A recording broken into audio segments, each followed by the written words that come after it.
Hello, I am Anso Gua from Unit Classes. Today is my fifth lecture on 30 days revision series of class 10th CBSE and UP board.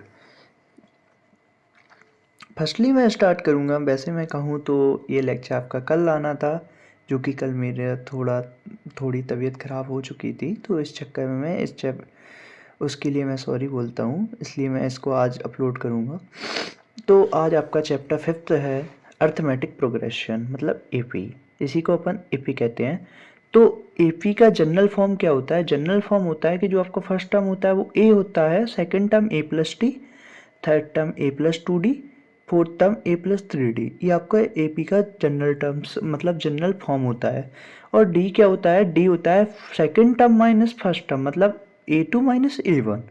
और जैसे कि अपन का first formula आता है nth term of an AP. nth term of an AP क्या होता है कि कोई चीज़ का लास्ट टर्म निकालना हो, वो होता है nth टर्म. तो nth टर्म का फॉर्मूला क्या होता है? A N equals to A plus N minus one into D.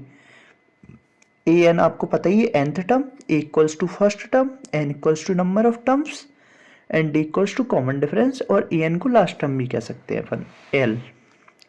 फिर आपका सेकंड फॉर्मूला आता है sum of first N terms of an AP. Sum of first N terms of an AP के दो फॉर्मूला होते हैं, जिसमें आपको लास्ट टर्म गिवन हो उसके हिसाब से, या जिसमें आपको लास्ट टर्म गिवन ना हो. लास्ट टर्म गिवन ना हो तो आपको निकालेंगे S N equals to N by two plus bracket में 2a plus N minus one into D.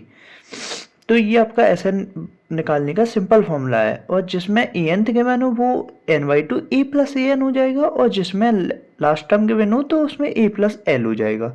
ऐसे ही जैसे कि अपन का फर्स्ट एन पॉजिटिव मतलब नंबर्स ऑफ पॉजिटिव इंटीजर का सम निकालना है, तो अपन क्या कर सकते हैं? सीधा S N equals to N bracket में N plus one by two.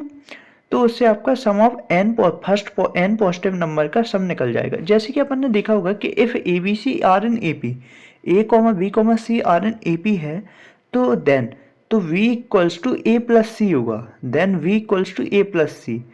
तो इसी को अपन क्या कहेंगे? B is called the arithmetic mean of A and C. B क्या होगा? अर्थमेटिक मीन होगा A एंड C का. तो इसी को अपन कहते हैं. चैप्टर फिफ्थ सोचा जाए तो सबसे स्कोरिंग चैप्टर है और कम मतलब इजी चैप्टर है. वैसे क्वेश्चंस बहुत इजी आते हैं.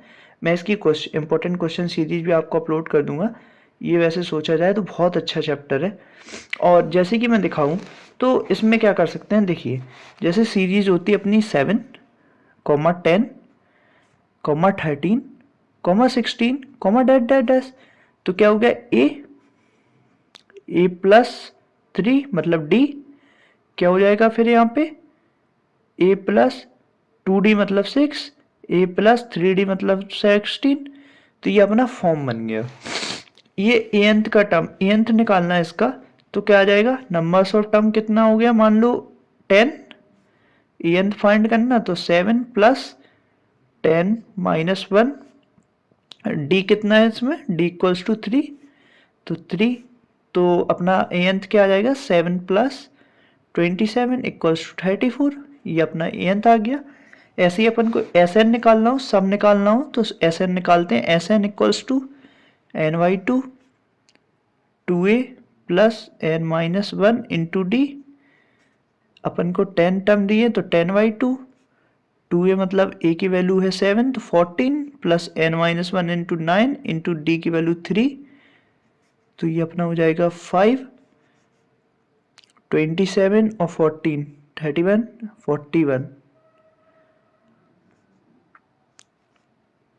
तो अपना एस एन आ जाएगा 5 4 205. ये अपना एस एन आ गया. तो ये देखिए कितना इजी है ये क्वेश्चंस. वैसे सोचा जाए तो ये बहुत इजी क्वेश्चंस है. ये सबसे ज़्यादा स्कोरिंग चैप्टर भी है. और आपका यही वो है कि आप यूनिक क्लासेस के चैनल को सब्सक्राइब करिए, लाइक करिए, अपने दोस्तों के साथ शेयर करिए और उस पर कमेंट करिए. थैंक यू भाई.